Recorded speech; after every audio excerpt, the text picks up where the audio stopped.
Baris dan Gagah Perkasa, atau flora eksotis melukis Nusantara, menjadi bagi rumah ribuan fauna. Namun, kini tangan-tangan tak bertanggung jawab, keangkuhan, dan keserakahan telah mengusik kemajuan Indonesia. Ibu Pertiwi menangis, kita harus sadar, swasta harus dilestarikan, pembangunan harus dilanjutkan, dan pemuda Indonesia harus siap mengambil peran dalam peradaban, merajut kembali persatuan dalam kebinekaan. Saatnya bangkit dengan jiwa yang besar, tapi sering menyerahkan dalam kesia-siaan. Tapi yang indah ini untuk kalian, menunjukkan dengan karya dan bukti pada dunia.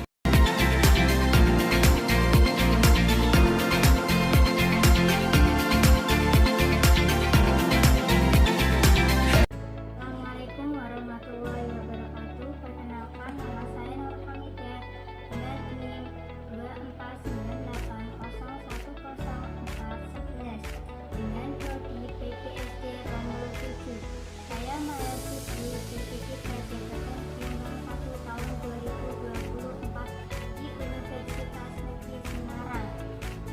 Tuntutan video ini guna untuk tugas ujian akhir semester 1 pada mata kuliah pendidikan berkelanjutan berbasis konsekuensi dan teknologi yang diampu oleh dosen Mai Velosia MPD. Untuk kali ini tentunya saya akan membahas tentang SDGs, di mana materi itu mencakup pada topik 1, topik 2, dan topik 3. Yang pertama yaitu 1. Pengertian dan tujuan SDGs. Yang kedua, degradasi nilai karakter dan lingkungan. Yang ketiga, konservasi dan karakter. Yang keempat, konservasi seni budaya dan sumber daya alam. Yang kelima, agen konservasi. Berikut ini saya akan memaparkan materi presentasi saya. Silahkan menyaksikan. SDGs adalah sebuah agenda pembangunan dunia yang bertujuan untuk kesejahteraan manusia secara global, di mana di dalamnya terdapat 17 tujuan dan 169 target yang akan dicapai hingga 2030. 17 tujuan poin SDGs beserta tantangannya saat pandemi COVID-19 sebagai berikut. 1. Tanpa kemiskinan, mengentaskan segala bentuk kemiskinan dimanapun. Tantangannya, PSBB menyebabkan masyarakat terutama kelompok rentan kehilangan pendapatan. 2. Tanpa kelaparan, mengakhiri kelaparan, mencapai ketahanan pangan dan meningkatkan gizi, serta mendukung pertanian berkelanjutan.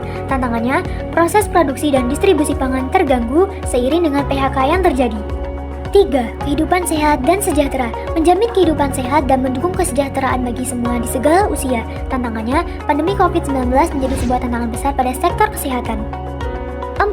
Pendidikan berkualitas, menjamin pendidikan yang inklusif dan setara secara kualitas dan mendukung kesempatan belajar seumur hidup bagi semua. Tantangannya, pelaksanaan pembelajaran jarak jauh ini dinilai kurang efektif dan sulit diakses. 5. Kesetaraan gender, mencapai kesetaraan gender dan memberdayakan semua perempuan dan anak perempuan. Tantangannya, kasus KDRT meningkat. 6. Air bersih dan sanitasi layak, menjamin ketersediaan dan manajemen air dan sanitasi yang berkelanjutan untuk semua. Tantangannya, kelompok masyarakat miskin sulit mengakses air bersih. 7. Energi bersih dan terjangkau, menjamin akses terhadap energi yang terjangkau dapat diandalkan, berkelanjutan, dan modern bagi semua. Tantangannya, terjadi penurunan harga komoditas energi fosil. 8. Pekerjaan layak dan pertumbuhan ekonomi, mendukung pertumbuhan ekonomi yang inklusif dan berkelanjutan, penyerapan tenaga kerja penuh dan produktif, serta pekerjaan yang layak bagi semua. Tantangannya, kegiatan ekonomi mengalami perlambatan. 9.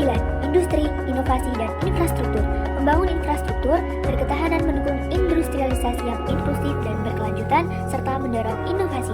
Tantangannya, pembangunan infrastruktur dan industri menjadi terhambat. 10. Berkurangnya kesenjangan, mengurangi kesenjangan di dalam dan di antara negara-negara.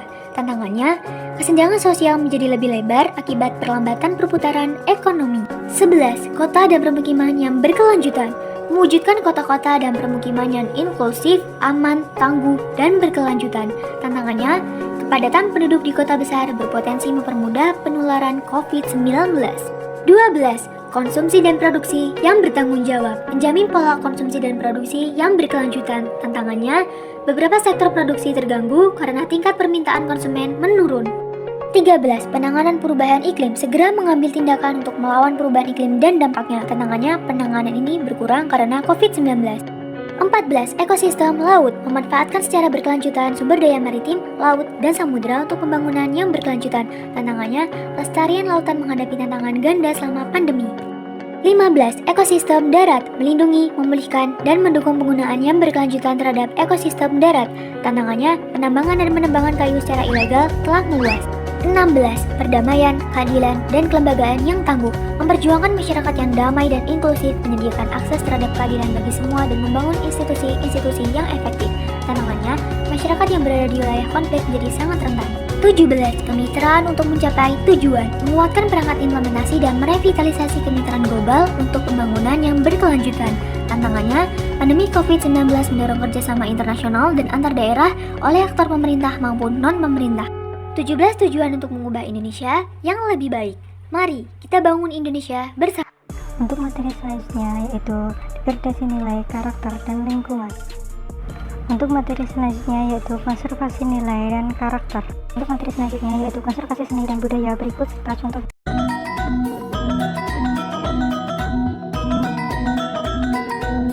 Kota Semarang yang merupakan ibu kota provinsi Jawa Tengah. Di kota ini terdapat beberapa bangunan bersejarah yang menjadi ikon kota Semarang. Salah satunya adalah Tugu Muda, monumen bersejarah yang dibangun untuk mengenang jasa-jasa para pahlawan yang telah gugur dalam pertempuran 5 hari di kota Semarang. Di dekat Tugu Muda terdapat bangunan bersejarah peninggalan Belanda, yaitu Lawang Sewu. Dari namanya yang memiliki arti pintu 1000 ini, semata-mata bukan berarti gedung ini memiliki pintu yang berjumlah 1000. Namun karena memiliki banyak jendela besar yang jika dilihat dari jauh akan terlihat seperti pintu. Itulah alasannya mengapa orang-orang menyebut gedung ini dengan Lawang Sewu. Tak hanya memiliki bangunan bersejarah, kota Semarang ini juga memiliki beraneka ragam seni, budaya, tradisi, dan adat istiadat yang tidak dimiliki oleh daerah lain. Contohnya, Dugderan. Dugderan adalah tradisi yang menandai bahwa bulan puasa telah tiba, dilaksanakan tepat 1 atau 2 hari sebelum bulan puasa. Duk-duk-duk dari suara beduk dan der-der-der dari suara meriam adalah asal-muasal nama dari tradisi Dugderan ini. Kegiatannya meliputi pasar rakyat yang dimulai sepekan sebelum Dugderan dan Karnaval. Ciri khas acara ini adalah warak ngendok, sejenis binatang rekaan yang bentuknya merupakan perpaduan antara kambing pada bagian kaki, naga pada bagian kepala, dan buruk pada bagian badannya. Warak ngendok sendiri kini dijadikan patung sebagai ikon kota Semarang yang terletak di Taman Pandanaran Kota Semarang. Kalau tadi saya sudah memperkenalkan sekilas tentang bangunan bersejarah kota Semarang dan tradisi atau adat istiadat di kota Semarang, selanjutnya saya akan memperkenalkan salah satu seni budaya kota Semarang, yaitu wayang orang, atau orang Jawa sering menyebutnya sebagai wayang wong. Wayang orang merupakan seni tradisi yang memadukan seni tari, seni drama, seni musik, dan seni rupa. Cerita wayang orang bersumber pada lakon Mahabharata dan Ramayana. Konsep dasar wayang orang mengacu pada wayang purwa, wayang kulit. Oleh karena itu, wayang orang merupakan personifikasi wayang kulit. Wayang orang merupakan suatu produk kebudayaan yang syarat dengan filsafat dan pendidikan yang mengajarkan kita memahami falsafah hidup, etika, dan tuntutan budi pekerti dalam kehidupan, serta menerapkannya. Untuk berikutnya materinya konservasi sumber daya alam. Materi selanjutnya yaitu agen konservasi. Sekian presentasi dari saya, kurang lebihnya saya mohon maaf. Terima kasih. Wassalamualaikum warahmatullahi wabarakatuh.